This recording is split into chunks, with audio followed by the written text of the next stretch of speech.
Ray in Maryland, go ahead, buddy. What's going on? Hey, Eddie, what's going on, man? How are you today? All good, man. Cool deal. Hey, real quick before I'll burn through my list really fast. I know a couple of the other admins from the fan page have called in about the New Music Day, and I think I have a way that would work that wouldn't change the flow of your show at all. Like a couple times a month when you get an open day like this, maybe you at the beginning of the show bring up maybe one or two new bands, describe what they do, and then just spend the next 90 minutes or whatever having callers call in just one new band, say what they do. It'd be one of those kind of shows to where we, sit there and have our little piece of paper, jot down these bands. And I think that would be a way to do it because we kind of do it amongst each other on the fan page. And I think that would be a really cool, non-evasive way to get that out there. Ray, I love that. I think cool, I see where you're going, where we actually do a show like this, but instead of it just being 5 live albums or whatever, we actually do a show where it's like everybody call in their favorite new band and just get the words out like that. That is a great idea.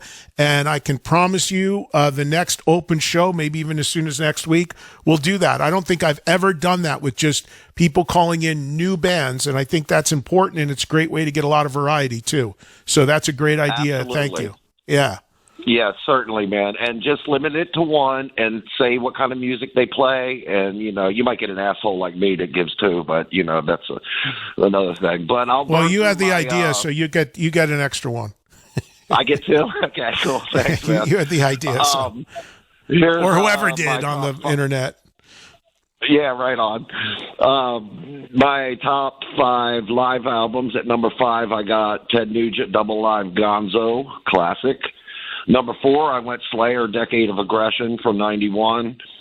I did put Metallica's Live Shit, Binge and Purge at my number 3. And my number 2, I had to cut so many too. Doing it at 5 is kind of difficult. Yeah. But my number 2 is Iron Maiden Live After Death. And my number 1, which started it all off for me with live albums, and I still like when bands put out live albums. I'm like you with that one. Kiss Alive. The 75 record, man, that was it for me.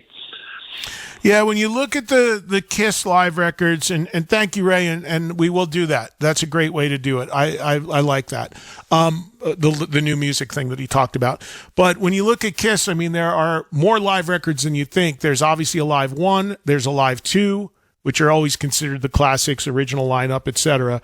But then you got a live 3, which was with Eric Singer and Bruce Kulick. And that was, that was Eddie Kramer worked on that as well. There was a live 4, which I think was the record they did with Tommy Thayer and Peter Criss, which was a weird version of that because that was a very short-lived version. But that was Australia with the Symphony. I think that was titled the live 4. There was another one that was supposed to come out that didn't. There was obviously the Unplugged record counts as a live record, so there's that. Then all these off the board soundboard deals. There was a live in Vegas, I remember. It was part of a box set with a video. So there's no shortage of Kiss live albums. I think the focus is always a live 1, a live 2. You can do a debate on that all you want. I always go with 1 because again, even though there's great songs on 2, a quarter of 2 is a studio record. You make the case that they're both studio records. Here's Roz in New York. Hey, Roz. Hello. What you got? You're on. Yeah, I hear you. Hello. Yeah, I hear you. Oh, Roz is having a phone connection issue. Sorry about that, Roz. We had you, but you couldn't hear us. Try us back. We could hear you, though. Let's go to Jack.